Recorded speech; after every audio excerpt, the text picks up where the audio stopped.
Welcome to the DVD. It's the ultimate podcast for women over 40 who are ready to take control of their health, ditch the diets, and lose weight for good. I'm your host, Danya Powers, and today we are going to talk about one of the simplest yet most underrated tools for weight loss and overall wellness, and that is walking.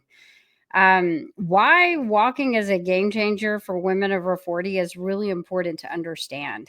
As we age, staying active becomes genuinely more challenging. And walking is a free, accessible, low impact exercise that keeps your joints healthy, is a massive mood boost, and it helps support weight management. It helps us keep fat off of our body. My hat keeps bonking my mic today, you guys. So I apologize. Walking does not require any kind of fancy equipment. You do need to keep new shoes. I'm going to give you my shoe advice because if you are having knee pain or hip pain and you haven't bought shoes for a year, it's your shoes. So if you walk consistently every single day, buy new shoes every 3 months. It's worth the investment. And if it was me, I would buy 2 pairs of shoes and then switch them out every single Monday. So it's almost like having a brand new pair of shoes, and then they last about 6 to 8 months pretty safely. We learned that when my daughter was a long distance runner, and it was a huge wallet saver for me. But it doesn't even require gym membership. It's free and it fits into almost any lifestyle. And there's new stuff on the market all the time. Walking pads are like $200. To me, that's kind of a no-brainer just to get one. If someone's giving away a treadmill, grab it. It's how I got my treadmill, and it has lasted me literally years. So the benefits of walking is important to understand. But I also have been running into a lot of like people that are like, just walk. Even if you only walk 1,000 steps a day, that makes a difference. It actually is good that you make 1,000 steps a day. I'm not poo-pooing that, but you really want to have a goal. And so they've done study after study that a minimum of 6,000 steps a day makes a big difference in how long someone lives. So in the countries where walking 8 to 10,000 steps a day is prevalent because of society or whatever, people live a lot longer. And I cannot remember the exact studies, so please don't quote me on those, but just go read about it. But walking at least 6,000 steps a day does not require a ton of walking. This is going to keep bonking it today. I'm just like with my head. So walking increases expenditure and it helps burn calories and fat. So when you think about the amount of steps that you are walking, there needs to be at least a minimum amount that you are committing to hit a certain amount of calorie burn and fat burn in the day. But additionally, it is a low impact, but it does have some impact. So it does increase bone density. It creates body flow. After a certain amount of walking, you have a mood change because endorphins are pumping. So you want to set a goal. So either go for a 20-minute walk, 2 20-minute walks, a 45-minute walk, whatever it is that you're going to commit to. Start to bring that into your routine daily. The biggest thing that does for women over 40, and understand this, and it's why it's one of our pillars. We have 4 habit pillars, and getting minimum of 6,000 steps a day is one of our pillars as Divas. It reduces belly fat because steady, consistent movement helps combat hormonal changes that lead to fat accumulation, especially around the midsection. I will say too that if you want to additionally add a weight vest, I have one that's about 12 pounds. Just carrying that around while you walk and having that on burns an additional amount of calories that day. You can wear it while you're doing housework. You can wear it while you're out and about shopping at the store. If anybody asks you a question, I mean, we're almost 50 years old here, right? So who cares?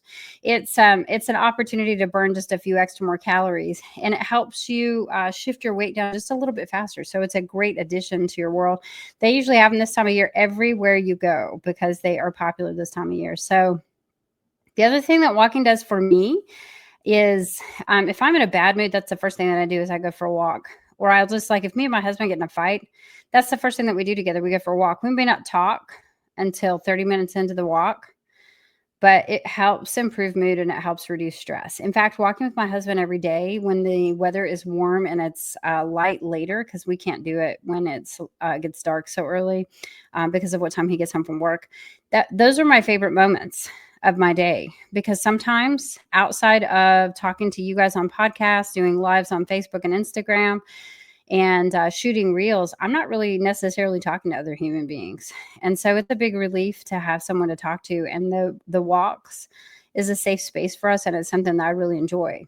So in addition to having a partner with a walk, even if you're doing it by yourself, even if because like today my walk will be by myself because he's not going to be home in time. It boosts your endorphins. It reduces cortisol, which is huge. Cortisol is our stress hormone, which if we have too much of it accumulating inside of our body, it starts to store belly fat as a flight or fight response. So that often leads to weight gain, especially around the belly. Walking is the best thing that you can do for heart health. If you have had any kind of a heart scare, you need to make sure that you're walking every single day because it keeps your heart strong, it reduces blood pressure, and it improves circulation. I had a client ask me the other day, because when you are over 40, when you're doing like hardcore cardio, you should only really be doing about 20 or 30 minutes during your cardio session. Now, if you are a marathoner, that's a totally different thing. And I'm not talking about that. I'm talking about somebody trying to lose weight, your average Jill, if you will. And so, when you do cardio, if you do too much cardio, you do actually start to go the other direction. You start to burn muscle. You start to have stress reaction in your body and cortisol spikes. So you have to do just limited amounts, but we're trying to keep our lungs and our heart healthy. Well, when you're walking, you're not only keeping your heart strong and pumping blood evenly through your veins, et cetera, et cetera. You're reducing blood pressure. You're helping with circulation. If you're having circulatory problems, walking is the best thing that you can do. If you have limitations and you can't walk, considering joining a gym that has a new step. A new step is a no impact walking that will help increase circulation and help you with your blood pressure. The other thing is like when you regularly walk and you have fatigue issues, that's one thing that I was really looking forward to getting back into post hysterectomy. Because yes, I was walking, but being able to lift weights and walk is my go-to for everything that I do. And not having, having my muscle deplete and then also just really not having the energy to walk a whole lot. I was really battling fatigue post surgery anyway, and that didn't help because regular walking actually combats fatigue and it leaves you more energized throughout the day. You'll notice that after a walk, you have a huge burst of energy. That's because energy begets energy. It's a scientific understanding and known fact. So if you are struggling with being tired every day, walking will help with that. Now, listen, sometimes your body needs rest. So I'm not saying if you're walking through some really exhaustion and you need a nap, sometimes a nap is the way to go. But if you've just been sitting a lot and you are feeling low energy fatigue, get up and go walk for about 15 or 20 minutes and your world will change. You feel that shift. You're just like, whew, my mood is lifted and life is good again. And you no longer want to murder, your husband or your dog or your kitty cat over here that keeps coming down from his little perch and biting my butt. So it just kind of helps. It helps with every little day thing. So how do you incorporate and get to 8,000 steps? Because 8,000 steps sounds really intimidating, doesn't it? Don't think about 8,000 steps. Start where you are. If the most steps you've ever gotten is 1,500, your goal should be 2,000. If the most steps you've ever gotten was 3,000, try 4. Do you see what I'm saying? And you can add steps pretty quickly. So like, let's say you get on Tuesday, you manage to get 5,000 steps. Try for 6 the next day. That's not a huge push. Okay. So if 8 to 10,000 steps feels overwhelming, begin where you are and work your way up. One of the ways that you can increase your steps, we were talking about, who was I talking about this? I think my client Trish was talking about this, but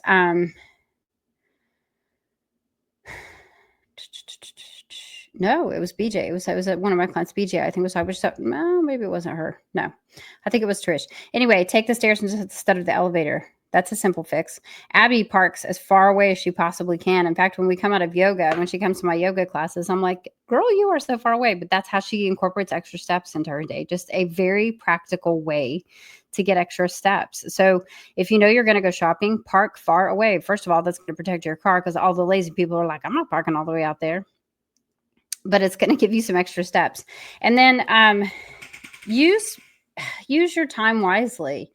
Walking pads are great if you do a lot of Zoom meetings or, Microsoft Teams meetings, and you can do walking meetings instead. So, because a lot of times you're just listening, right? And you're trying not to fall asleep. If you add walking, my computer fits right on my treadmill. And there's many times I have 3 to 5 Zoom meetings a week with other coaches just to keep my skills sharp and to keep my mindset in the right place, because it can get lonely on this side of the screen, right?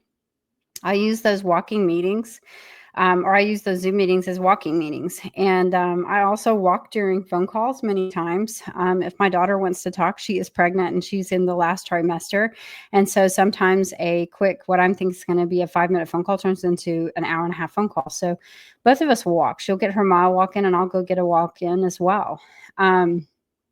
Schedule power walks in. Like I said, when it gets warm and the days are longer, me and my husband do not miss a walk. It's our favorite time of night. So sometimes it doesn't happen until 8 p.m., but it's so special to be able to go do that. And then just schedule it after your meals. So you're really just kind of helping with digestion.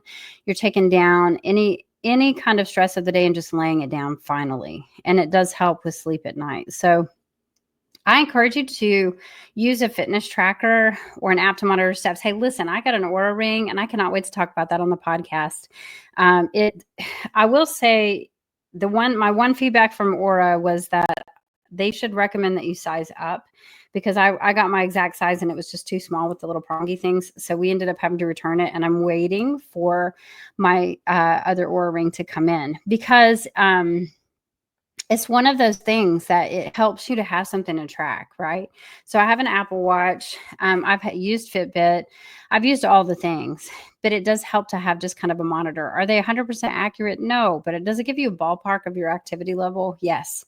So I think it's important to have some kind of fitness tracker or some kind of an app to monitor your steps so that you have somewhere to go. They even have great pedometers. Your good old pedometer is a great place to start. You just clip it on your belt. It's not heavy and you just walk around with it. And then at the end of the day, you have, not necessarily a digital footprint, but a footprint, right, to look at. So give yourself awards that don't have anything to do with food when you hit step goals. Like maybe you can have a weekly step goal and be like, when I hit this many steps. So if you were doing 10,000 steps a day for 5 days, that's 50,000 steps. So if you wanted to have a goal in 7 days of like 50, 60, 70,000 steps, and then if you get there, maybe that is a pedicure, or that is a spa day, or you know what I'm saying? Something fun. Every step counts. It's not about perfection. Always, Divas. It's about progress. Walking is powerful. And I feel like it's often overlooked. And remember, when you add a weighted vest to that, it's even more powerful. It is a tool that can completely transform your health. So girls, lace up your sneakers, grab a buddy or your husband if you can, or your doggy, and start taking those steps toward a happier, healthier you. If you loved this episode, don't forget to subscribe and leave a review. Share your step goals with me on Instagram at Danya Powers EC, or on our Facebook group, Empowered Coaching Free, on my name, Danya Powers. Let's walk our way to wellness together. And until next time, stay strong, stay consistent, and stay fabulous, my divas. Love you guys. Thanks for tuning into this latest episode of the Diva Deets. If this helped you and you found it valuable, share it with a friend who needs to hear it. Ready for more support? Join my free Facebook community or join my coaching community. The details are in the show notes. Don't forget to subscribe, and until next time, stay strong, stay consistent, and stay fabulous, my divas.